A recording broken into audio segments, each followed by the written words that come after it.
Okay, let us actually look into one of the quickest ways to prime a zero-shot machine learning natural language processing model to factfulness or towards factfulness. And this is actually very useful in case of models, in case of GPT models such as the GPT-6 billion here, GPT-J-6 billion from Eleuther AI. And also the OpenAI's is GPT-3. So most likely we're talking about GPT models, so generative pre-trained transformers or generic pre-trained transformers. We are talking about transformer models, and we try to find one of the quickest ways without actually having to go through any sort of training to sort of like nudge or prime the model to or towards factful answers or generations that are closer to truth, like factful data. Because these models have been trained on so much text data, uh, their training actually makes them, or the purpose of their training is to actually have them better predict the next word upon completion or upon your prompt. So whatever you give it as input, the purpose of their training is to generate output based on your input, so textual output in most cases. But of course, there are newer models that are sort of like multimodal, which are trained for purposes not necessarily very focused on text. All right, so there are multiple approaches to this, and we're actually going to combine them. So the first thing that I would usually do is to set either the temperature or the P very low and just juggle with one of them. For a better comprehension of the temperature, you could also look into this simple guide to setting GPT-3 temperature by algo writing, which is on Medium. And you might better understand how temperature works. And of course, when it comes to temperature, we can look into the GPT-3 playground and see that temperature controls randomness. Therefore, lowering the temperature results in less random completions. Therefore, more deterministic and repetitive as the temperature approaches to zero. So for lower temperature, the model is more repetitive and deterministic. So in this case, if we lower the temperature to 0.1, we usually, when you either juggle with one of them, either the temperature or the top P. So we leave the top P at 1 and we lower the temperature towards 0. Of course, in case of GPT-3, you can also have the frequency penalty. So if you have a very low temperature and the model is very repetitive, you would set up the frequency penalty higher, let's say to 0.75. Therefore, the model will be penalized for repeating itself. But in case of GPT J6 billion here, we'll leave the temperature at 0.9 or 1, and then we'll leave the top P at 1, and the temperature, as you can see, this goes beyond 1, therefore you have even a higher temperature. We can set it to very low temperature. Now, this is when it comes to the parameters. Now, when it comes to the prompt, so the second way is to actually prime the model in the prompt with keywords such as researched, well researched, scientifically proven, or according to studies. Now, in my testing so far, I can say that I assume that when the model generates based on your input, it will actually conform its output to what it learned in its training with respect to the associations it made with your given keywords in its priming. So let's actually be very specific here. Now, I also need to say that I must test much more thoroughly to get a stronger position on this, but it's one of the ways that I found that you can actually prime the model towards factfulness in a very simple way. Here we're talking about very large models without further training. So let's say we want a list of scientifically, so here's the magic keyword, a list of scientifically proven ways, a list of, let's actually give it, even be more specific, a list of the top 10 scientifically proven methods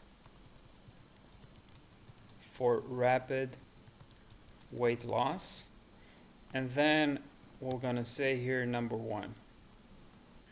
Let's not actually confuse the model with spaces. So a list of the top 10 scientifically proven methods for rapid weight loss. Let's run the model.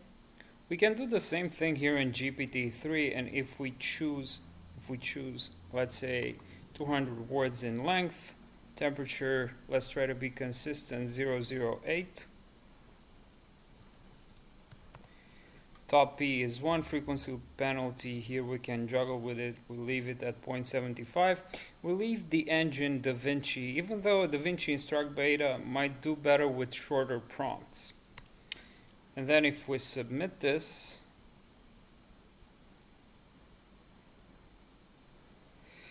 what I've observed is that DaVinci, if you give it a prompt like lists, it actually starts developing each idea in this case. And now here it stops at 280 tokens because if it would keep on going so that it would fill up the 10 ways, it would actually go over the 200 response length.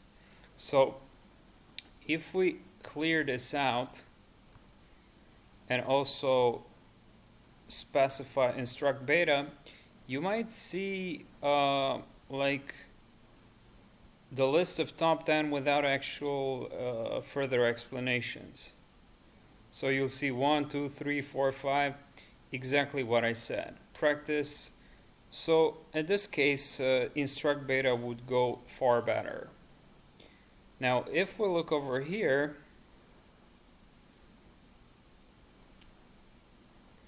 GPT-J-6B does a really good job as well. Eat less, exercise more. Let's see what GPT-3 says. So eat low carb, eat breakfast, exercise more. So it's eating and exercise, top 3. Although GPT-3 likes to talk a lot about eating, so eat more vegetables, eat less sugars, and it might be biased towards a ketogenic or low carbohydrate diet because it says eat more vegetables, eat less sugar and refined carbs. And it might also be biased and not in favor of intermittent fasting because people who do intermittent fasting usually skip breakfast, and GPT-3 DaVinci Instruct Beta says that you should eat breakfast. Now here GPT-J-6B and reduce your intake of refined carbohydrates, unhealthy fats, sugar intake, caffeine intake. That's interesting. Yeah, that's interesting because caffeine in most studies has been proven to directly and indirectly promote weight loss. And then after finishing with this list, if we cannot control the length of the output through this playground from Eleuther AI, it actually kept on generating another list which is exactly the same. So the model is actually repeating itself. One of the reasons is that the temperature is very low. Let's actually run it one more time and see what we get. Let's actually do the same thing with GPT-3 here.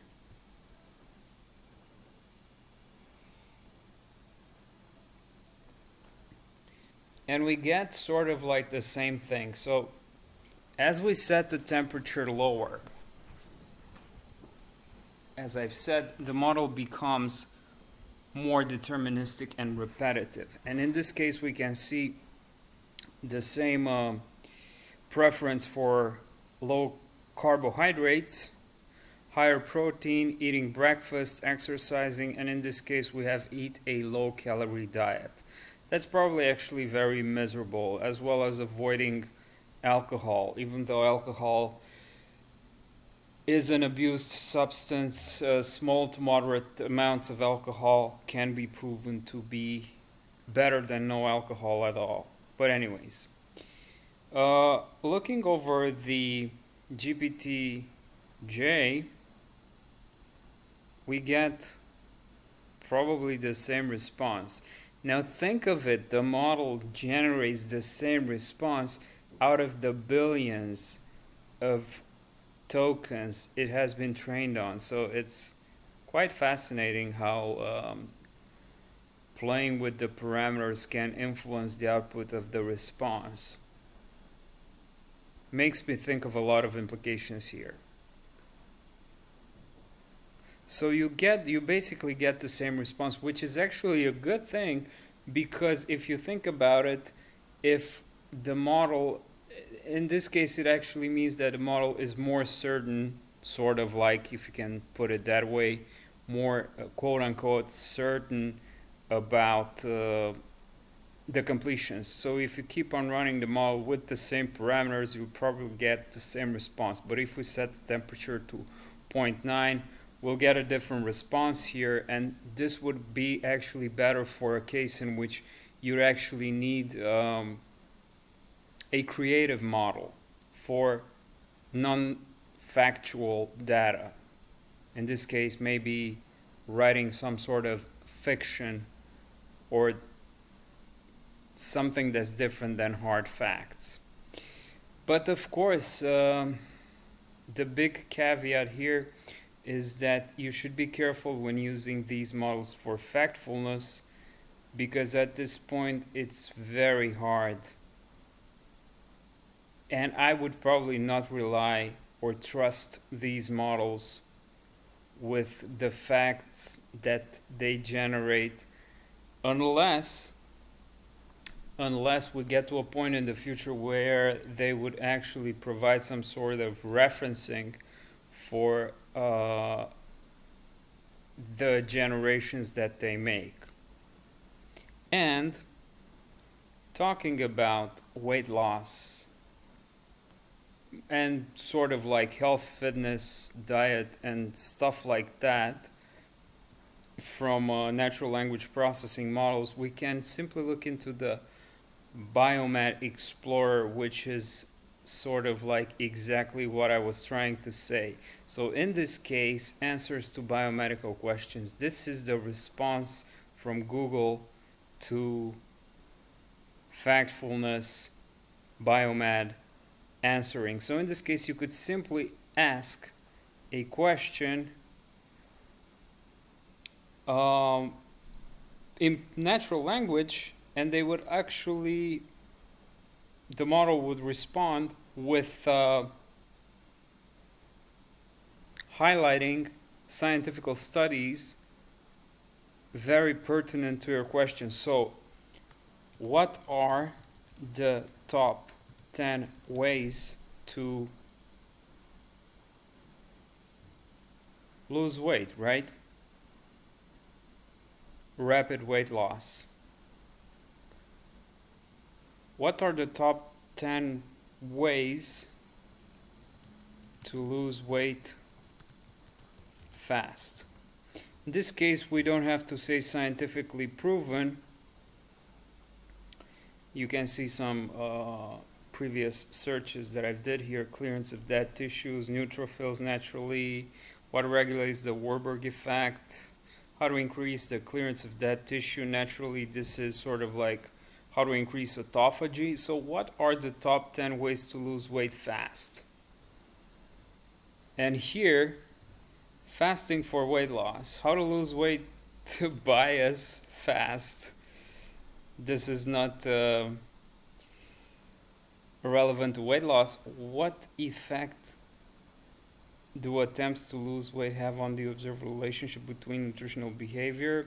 Now, we can see that we are given responses.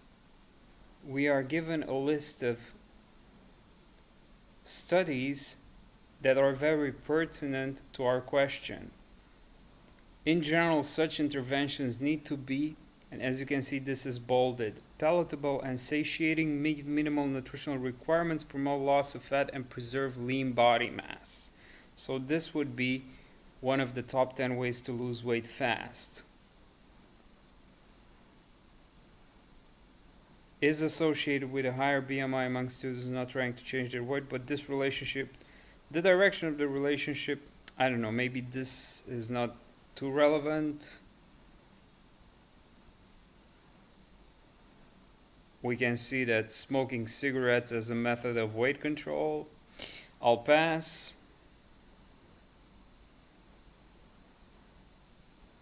And you get a lot of, as you can see, 110 out of 100.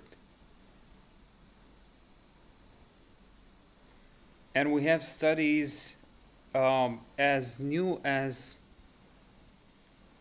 2020, most exactly. Let's not sort them by relevance, but by publication date. 2020. So this is very recent data. So yeah, I guess my point is that if you want to be very factful when it comes to biomedical data and stuff related to health, fitness, medical, and the like, you would be looking at the Biomed Explorer. And when it comes to maybe even physics, I'm not even sure, maybe other hard sciences as well. I haven't actually looked extremely thoroughly in the documentation of Biomed Explorer, but hopefully the other fellows, those at OpenAI here, and those at Eleuther would come up with solutions, and not only them but others as well, with easier ways for us to nudge or point a language model towards factful data, like easier. Because not everyone wants to be a fictional writer or someone who writes blog posts for a living. Alright, so yeah, I guess this was it for this video.